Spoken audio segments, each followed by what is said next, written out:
আকর্ষণ করছি যে ইতিমধ্যে আমাদের মাঝে নবাবগঞ্জ উপজেলা থেকে ওসমান আলী এবং হাকিমপুর উপজেলা থেকে রাইজিং বিডিং প্রতিনিধি জেলা প্রতিনিধি মুসলিম উদ্দিন এবং মুভি বাংলার মোয়াজ্জেম হোসেন আমাদের সাথে উপস্থিত হয়ে একত্র প্রকাশ করেছেন। এজন্য আমাদের বিরামপুর উপজেলা সাংবাদিক বৃন্দর পক্ষ থেকে তাদের স্বাগত এবং আন্তরিক ধন্যবাদ জানাই। আমি এই সাথে এটাও জানাতে চাই যে আমরা একটা জাতির 4টা স্তম্ভ রয়েছে।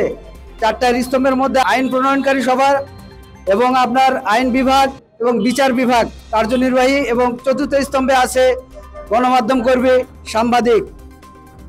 এই সাংবাদিক একটা স্তম্ভ যেটা এই 3টা স্তম্ভকে প্রশ্ন করতে পারে, প্রশ্ন করার অধিকার রাখে। সেই অধিকারকে আজকে আমাদের বিভিন্ন সময় বিভিন্ন দলীয় যারা ফ্যাসিস্টের অনুসারী তারা আমাদের এই অধিকারকে হরণ করছে এবং যারা এই ফ্যাসিস্টের হয়ে কাজ করতেছে তারা আজকে আমাদের এই বাক স্বাধীনতাকে কেড়ে নেওয়ার জন্য সব সময় আমাদের রাজপথে বলেন, যেখানে সেখানে বলেন আমাদের হুমকি হয়রানি করতেছে, বিভিন্ন হামলা দিয়ে আমাদের যেখানে সেখানে অবমাননা করতেছে। এমনকি প্রত্যেকটা দলেরই লক্ষ্য থেকে এমন এক কাজ করা হচ্ছে, সাংবাদিকদের ডিভাইডেড করা হচ্ছে আমাদের ভিতর থেকে গুতাগুতি করা হচ্ছে। আমরা সাংবাদিক যারা আছি, যারা গণমাধ্যম কর্মী আছি, আমরা বিরামপুরের যারা আছি, আমরা বিরামপুরকে নিয়ে চিন্তা করতে হবে। আমাদের বিরামপুরকে নিয়ে আমাদেরকে সুন্দর সমাজ গঠনের জন্য যা করা দরকার ঐক্যবদ্ধভাবে তাই করতে হবে। আমরা দেখো না দেখার ভান করতেছি কেন? আজকে আমাদের এখানে উপজেলার অফিস কয়টায় শুরু হয়, উপজেলা অফিসের প্রধান কয়টায় আসে, আমরা কি চোখে দেখি না? তাহলে কেন আজকে আমরা এই কথাগুলো বলতে পারি না? আজকে আমাদের পৌরসভায় অরিশন সনদের জন্য 500 টাকা নেওয়া হচ্ছে, কেন নেওয়া হচ্ছে? এই ভিডিও ফুটেজ আছে, তারপর আমরা প্রতিবাদ কেন করতে পারি না? আজকে কাদের ছত্রছায়ায় আমাদের এই কণ্ঠকে রুদ্ধ করা হচ্ছে, আমাদের বাক স্বাধীনতার পরে এরকম হানা দেওয়া হচ্ছে। আপনারা অনেকেই জানেন যে বিগত ফ্যাসিস্ট সরকার আওয়ামী লীগের সময় আমি শিক্ষা বিষয় নিয়ে বেশ কয়েকটি নিউজ করেছিলাম। এর জন্য আমাকে কিন্তু এক হয়রানির জন্য প্রশাসনের পক্ষ থেকে অল্প কিছু সময়ের জন্য কিন্তু আমাকে ধরে নিয়ে যাওয়া হয়েছিল। এই সাংবাদিকরাই আমরা একতা ছিলাম দেখে আমি কিন্তু অল্প কিছুক্ষণের মধ্যে আবার বিরামপুরে আসি। আমাকে বিভিন্নভাবে হয়রানি, বিভিন্নভাবে মামলা দেওয়ার চেষ্টা করা হয়েছে। সত্যের পক্ষে লিখতে গেলে যদি এভাবে বাধা আসে তা আমরা সাংবাদিকরা ললিপপ দিয়ে মুখে থাকবো না, কলম নিয়ে বাসায় বসে থাকবো না, দরকার বললে আমরা রাজপথ বন্ধ করে দেবো। আমরা রাষ্ট্রপক্ষের কাছে দাবি রাখি যে আমাদের সাংবাদিকদের নিরাপত্তা দিন, তাহলে আপনার রাষ্ট্র সুন্দর হবে, সমাজ সুন্দর হবে, আইনের মতন চলবে, বিচার বিভাগ সুষ্ঠুভাবে চলবে। একমাত্র এই সাংবাদিক জানে আপনাদের প্রশ্ন করতে। এই সাংবাদিক বিগত সরকারের সময় এই ছাগল কাণ্ড থেকে শুরু করে একটা বিপ্লবের সৃষ্টি হয়েছে এই সাংবাদিকের সত্য কথা তুলে ধরার কারণে। এই সাংবাদিকদের আপনারা কেন অবমূল্যায়ন করেন?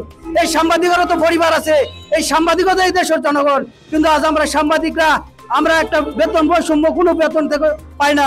আমাদের সম্পাদক যারা মন্ডলী আছে আমাদের উপজেলা পর্যায়ে কোনো গুরুত্ব দেওয়া হয় না, অথচ আমরা আমাদের নিজের রিস্কের উপর নির্ভর করে নিজের পরিবারকে বিপদে রেখে আমরা সরকারের কথা বলি, জনগণের কথা বলি, সকলের কথা তুলে ধরে সুন্দর একটা রাষ্ট্রের জন্য সবসময় রাজপথে থাকি, সবসময় জনগণের পাশে থাকি। আজকে বিরামপুরবাসী আমাদের সাথে রয়েছে বলে আমরা এখনো সত্যের মতো কথা বলতে পারি। আমরা কেন আজকে রাজপথে দাঁড়াবো? আমরা তো দাঁড়াবো জাতির পক্ষে, জনগণের পক্ষে। রাজপথে কেন আমাদের অধিকারকে আদায় করতে হবে? এর জন্য যারা স্বরাষ্ট্র উপদেষ্টা মন্ডলী আছেন, স্বরাষ্ট্র আমাদের এদিকে যারা সরকারের প্রধান উপদেষ্টা আছেন, তার কাছে আমি এই বিরামপুর উপজেলাবাসী সাংবাদিকের পক্ষ থেকে একটাই আবেদন যে সাংবাদিককে নিরাপত্তার জন্য আইন প্রণয়ন করুন। এই আইন শুধু কাগজে কলমে অফিসের ফাইলে থাকলে হবে না, এটা বাস্তবায়নে নিয়ে আসেন। নাহলে এভাবে দিনের পর দিন সাংবাদিকরা বাধাগ্রস্ত হবে, দেশ দুর্নীতিগ্রস্ত হবে। আর এরকম বিপ্লবে শত শত ছাত্র, শত শত মা বোনেরা, শত শত আমাদের ছোট ভাইয়েরা, শত শত বাপরা এভাবে জীবন দিবে রাস্তাতে। এজন্য আমি চাই যে সাংবাদিকদের জন্য নিরাপত্তা আইন আগে বাস্তবায়ন করুন, তারপরে আপনারা দেশ গঠন, নির্বাচন করুন, সবকিছু প্রণয়ন করুন, কোনো সমস্যা নাই। কিন্তু সাংবাদিক জাতির যে 4র্থ স্তম্ভ, জাতির যাকে বিবেক বলা হয়, তার নিরাপত্তা আপনারা দিতে পারেন না। সাগররুনির হত্যার মামলার এখনো বিচার করতে পারেন না। প্রকাশ্যে যে তুহিন ভাইকে হত্যা করা হলো, তার আসামি প্রিজন ভ্যানের মধ্যে গাঁজা টানে কিভাবে? এটা কোন আইন, কোন দেশ এটা? আর সরকার কি আইনের মধ্যে আছেন আপনারা? সাংবাদিকদের আপনারা সবসময় কণ্ঠরুদ্ধ কেন করে রাখতে চান? আপনারা কি এই আইনের প্রশ্নের মধ্যে আপনারাও দুর্নীতিগ্রস্ত? এখনো কি সেই দুর্নীতির মধ্যে আপনারাও আছেন? প্রিজন ভ্যানের মধ্যে গাঁজা টানতেছে, এটা কোন ধরনের আইনের মধ্যে আপনারা এই চালাচ্ছেন? এর জন্য প্রশাসনের ভাইরা যারা আছেন আপনারাও কিন্তু আমাদের বিভিন্ন সময় বিভিন্ন ইস্যু নিয়ে, ছোটখাটো ইস্যু নিয়ে আমাদের হয়রানির চেষ্টা করেন, বিভিন্ন মামলা দেন। তার আগে আপনারা দেখুন নিউজ তো সঠিক কিনা তদন্ত করুন, তারপরে আমাদের সাথে কথা বলুন। ভুল মানুষ মাত্রই হতে পারে।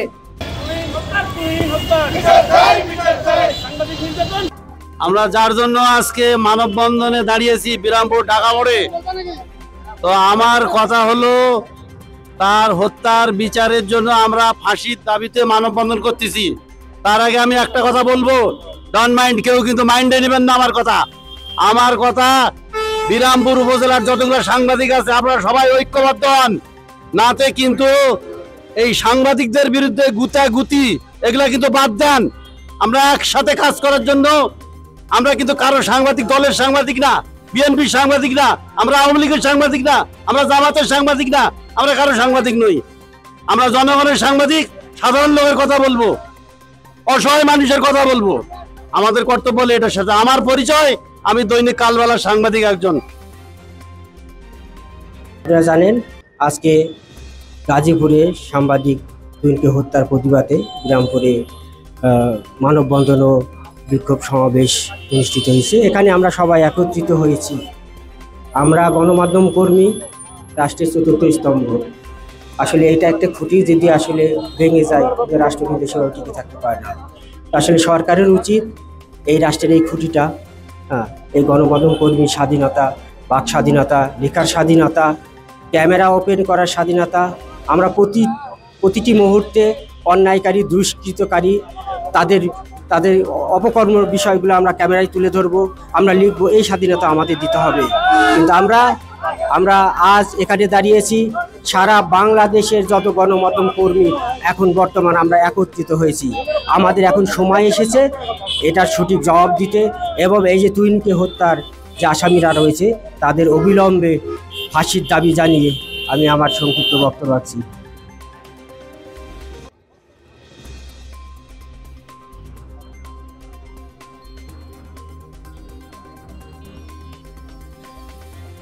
যেটা বলছিলাম সেটা হচ্ছে সাংবাদিকরা সংবাদ করে, শিরোনাম লেখে। আজকে তারা নিজেরা খবরের শিরোনাম। সাভারে তুহিন হত্যা সহ কুড়িগ্রামে সাম্প্রতিক সাংবাদিক নির্যাতিত হলেন।